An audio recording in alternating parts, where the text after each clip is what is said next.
She smiled for the camera.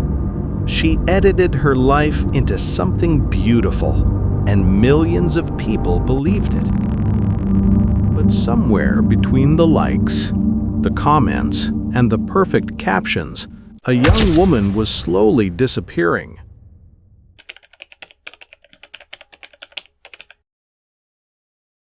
This is a story about love, control, and what happens when abuse hides behind social media perfection.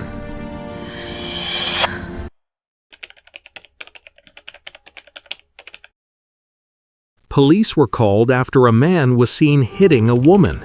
That woman's name was Gabby Petito. She would be dead less than 3 weeks later.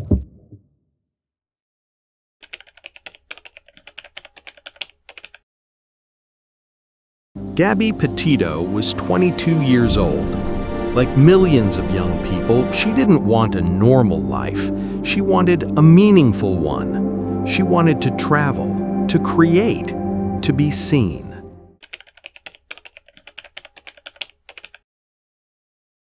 With her fiancé, Brian Laundrie, she packed her entire life into a white van and drove straight into the American dream.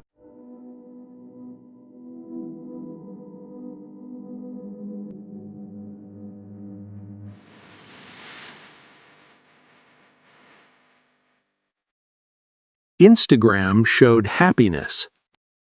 YouTube showed adventure. But real life wasn't being edited. Let's see her real life.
She was smiling, blonde hair blowing in the wind, sunlight hitting her face just right, bare feet on desert sand.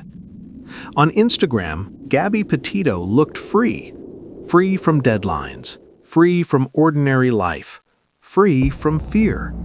But behind those carefully framed photos, behind the captions filled with hearts and van emojis, a different story was unfolding.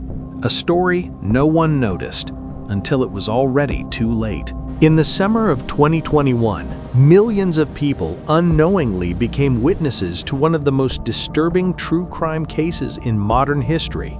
Not through court documents, not through police reports, but through Instagram posts, YouTube videos, TikTok breakdowns, and Google Maps footage. This wasn't just a missing person case. This was the first true crime mystery where the internet became the investigation.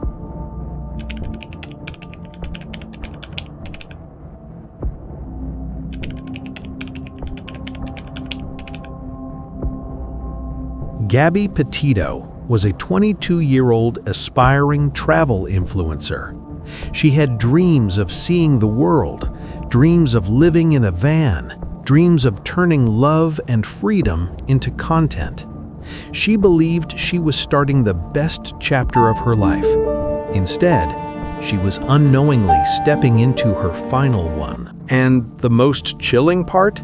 The man who would become the center of this case was the man standing right beside her, her fiancé, her travel partner, her boyfriend, Brian Laundrie.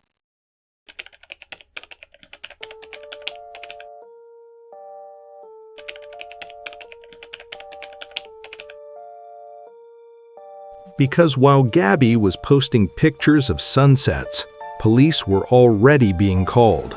Arguments were already happening. Fear was already present. And no one listening understood what it meant.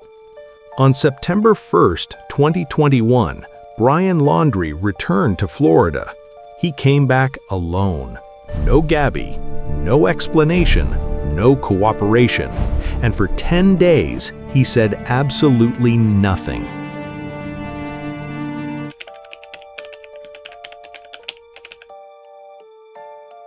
That question exploded across the world.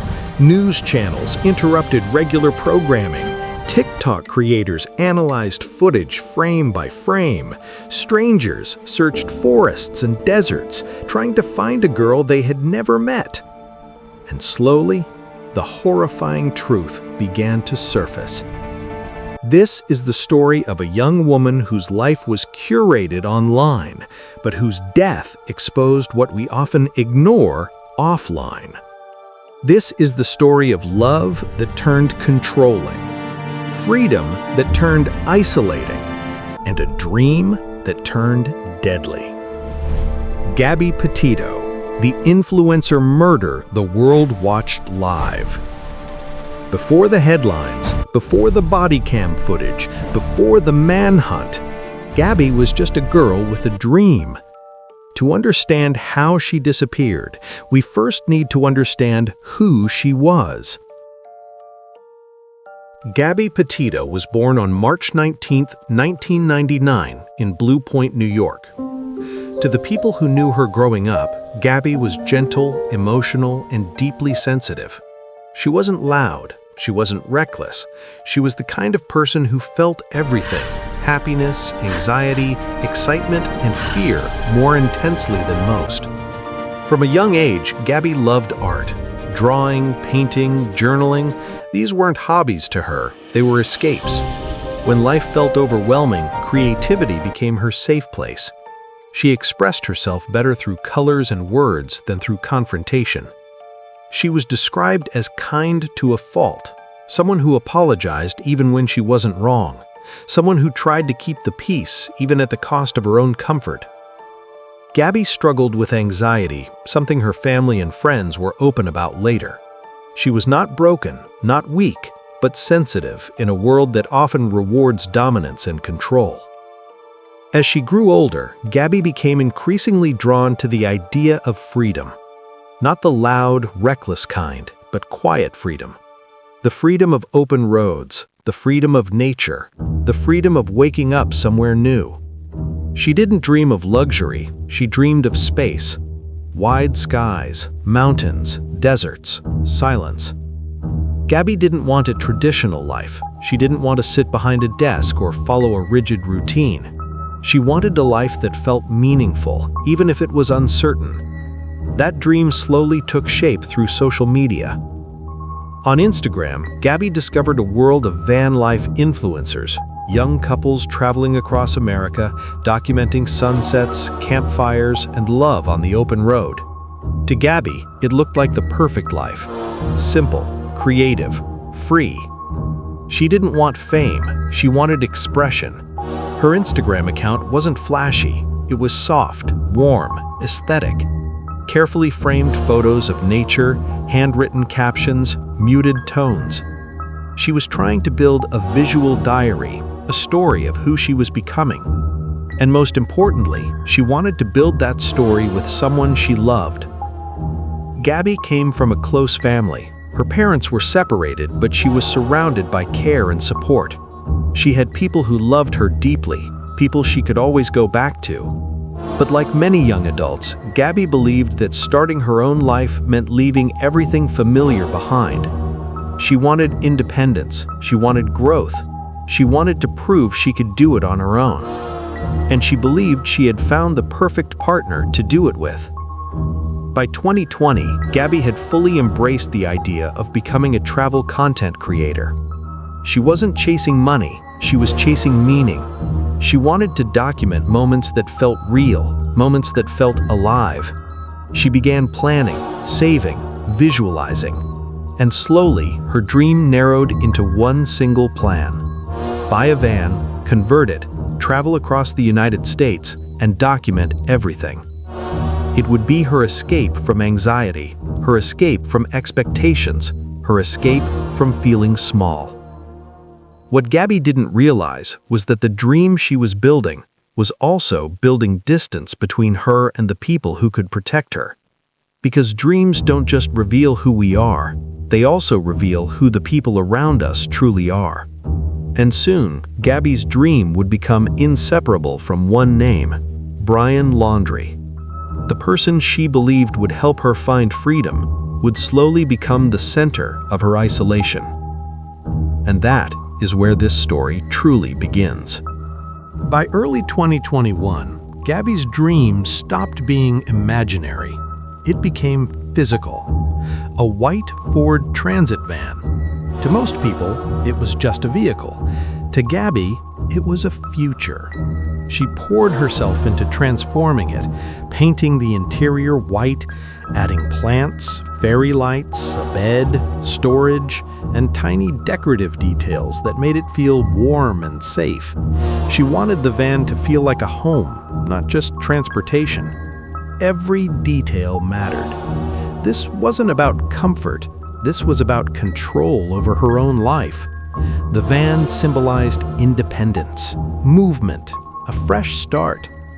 And on social media, Gabby documented it all. She posted pictures of the van renovation, soft captions, earthy tones, careful framing. Her Instagram wasn't loud, it was intimate. It felt like pages from a personal journal. In her mind, this journey wasn't just travel, it was healing. Gabby believed that if she could leave behind the noise of normal life, her anxiety would quiet down, that nature would calm her, that love, adventure, and creativity would fix what she felt inside. And at first, it seemed like it was working. In July 2021, Gabby and Brian officially began their cross-country road trip. The plan was simple: travel from New York across the United States, visit national parks, live in the van, document everything. They filmed a YouTube video titled Van Life: Building Our Tiny Home. In the video, Gabby smiles constantly, laughs softly, looks hopeful. She talks about dreams, about freedom, about excitement. To the outside world, it looked perfect. Two young people in love, no responsibilities, no fixed destination. But what cameras don't capture is tone. They don't capture silence. They don't capture tension. They don't capture what happens after the camera is turned off. As the miles added up, the reality of van life set in. There was no privacy, no personal space, no escape. Every argument happened inside a small metal box. Every emotion had nowhere to go. And slowly, cracks began to form. Gabby was the creative one. She planned content. She envisioned the brand. Brian criticized. He dismissed ideas. He questioned her goals. He positioned himself as the practical one, the one who knew better. Small comments, small corrections, small moments of control. Nothing dramatic, nothing obvious, just enough to make Gabby doubt herself. Friends later said that during the trip, Gabby became quieter, more withdrawn, more anxious. She wanted the journey to work, not just for content, but for love. Because if the journey failed, it meant the dream failed. And if the dream failed, Gabby feared she would too. On Instagram, the posts continued. Smiles, mountains, hashtags like van life and wanderlust. But behind those images, the energy was changing. The road was long, the stress was growing, and the isolation was complete. There was no familiar home to return to, no friends nearby, no family close enough to intervene. Just Gabby, Brian, and miles of empty road. By August, the dream was no longer light, it was heavy, and something was clearly wrong. Soon that tension would spill out, not on Instagram, but in front of police officers, and the world would get its first glimpse of what was really happening inside that van. Brian Laundrie entered Gabby's life years before the van, before Instagram, before the road trip ever existed. They met while they were still young, and at first Brian seemed different, quiet, reserved, introspective. He wasn't flashy or social. He liked hiking, nature, and living simply. He talked about sustainability, about rejecting materialism, about being above social media culture. To Gabby, Brian felt grounding. Where she was emotional, he appeared calm. Where she was expressive, he was controlled. That balance felt comforting, at first. By 2019, Gabby moved to Florida to live with Brian and his parents. She left behind familiarity, friends, and much of her independence to start a life centered around him. It was a major shift. Slowly, Brian became the center of her world. Friends later noticed changes. Gabby seemed less confident, more apologetic, more cautious with her words. Brian often positioned himself as the rational one, the thinker, while subtly framing Gabby as emotional, unstable, or dramatic. He didn't yell publicly. He didn't cause scenes. His control was quiet. He corrected her language, critiqued her plans, dismissed her ideas as unrealistic. Over time, Gabby began to internalize that. She started doubting her own instincts, questioning her reactions, blaming herself for conflict. In July 2020, Brian proposed. Gabby was excited. She shared photos of her engagement ring, smiling, hopeful, proud. But behind the scenes, the engagement wasn't stable. There were breakups, arguments, periods where Gabby questioned whether the relationship was healthy. Yet she stayed, because leaving meant admitting that the dream, the love, the van, the future, wasn't what she believed it was. When the van trip began, Brian took control of logistics. He drove, he managed money, he dictated routines. Gabby adapted. She tried to keep him calm, tried to avoid conflict, tried to be easy. As tensions grew, Brian became increasingly irritated by Gabby's anxiety. He would withdraw, stonewall, ignore her. And for someone like Gabby, someone who feared abandonment, that silence was devastating. She apologized constantly for crying, for stressing, for ruining the mood. The power imbalance deepened. By the time they reached Utah in August 2021, the relationship was no longer equal. It was controlled, and it was unraveling. On August 12, 2021, that unraveling became visible to the outside world. A witness called 911. They reported seeing a man slapping a woman outside a van. Police lights flashed, body cameras rolled. For the first time, Gabby and Brian's private reality stepped into public view. And what those cameras captured would later haunt millions of people who watched it. Because in that footage, the warning signs were there. Clear, painful, ignored. And after that day, nothing would ever be the same.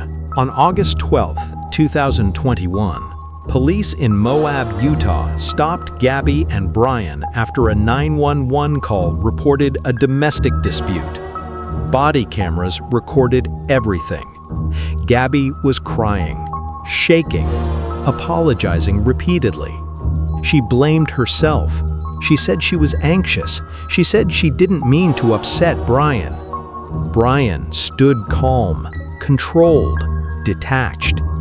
Police separated them for the night, not because they believed Gabby was in danger, but because they viewed the situation as a minor conflict caused by her emotions. They were allowed to continue their trip. No charges, no follow-up, no protection. After that night, the relationship visibly deteriorated. Gabby spoke to her family less. Her tone changed. Her messages became shorter. On August 27, 2021, Gabby was last seen alive near Spread Creek Dispersed Camping Area, close to Grand Teton National Park in Wyoming. After that day, silence. No calls, no texts, no posts. On September 1st, Brian Laundrie returned to Florida, alone. He drove Gabby's van back to his parents' house. He did not report her missing. He did not explain where she was. He refused to speak to police. For 10 days, Gabby's family begged for answers. They texted Brian. They called his parents. They pleaded. No response. On September 11, 2021, Gabby Petito was officially reported missing. The story exploded. News channels ran her face non-stop. Social media turned into an investigation hub. Strangers analyzed every post, every photo, every timeline.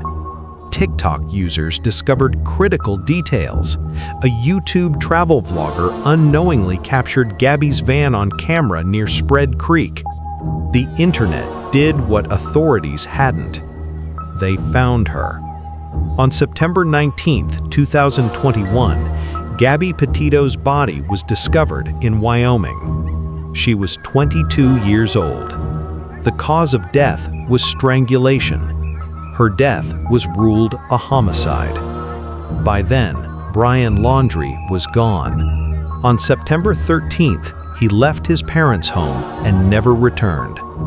A nationwide manhunt began. For weeks, the world watched helicopters scan forests. Divers searched swamps. Reporters waited outside a silent house. On October 20th, 2021, Brian Laundrie's remains were found in a Florida nature reserve. He had died by suicide. Near his body was a notebook. In it, Brian confessed. He admitted to killing Gabby. No trial, no cross-examination, no justice in a courtroom. Only answers written too late. Gabby Petito became more than a headline. She became a symbol. A symbol of how abuse can look quiet, how control can look calm, how social media can hide suffering behind smiles. The world watched her life through a screen, but missed the signs when they mattered most. Her story forced conversations about domestic violence, mental health, and the danger of romanticizing relationships we don't truly see. Gabby wanted freedom. She wanted peace. She wanted to be heard. In the end, it was the world that listened, only after she was gone. Gabby Petito wanted a life filled with freedom, creativity, and love. She wanted to explore the world and to be seen for who she truly was. Instead, her story became a warning, a reminder that not all abuse is loud, not all danger looks violent, and not all smiles mean safety. Millions of people followed her journey online. But the signs were there long before the ending. The isolation, the apologies, the fear hidden behind excuses. If this story made you uncomfortable, that's because it should. Because somewhere, right now, someone is living a life that looks perfect on the outside, but feels terrifying on the inside. If you or someone you know is experiencing abuse, please know this. You are not weak, you are not dramatic, and you are not alone.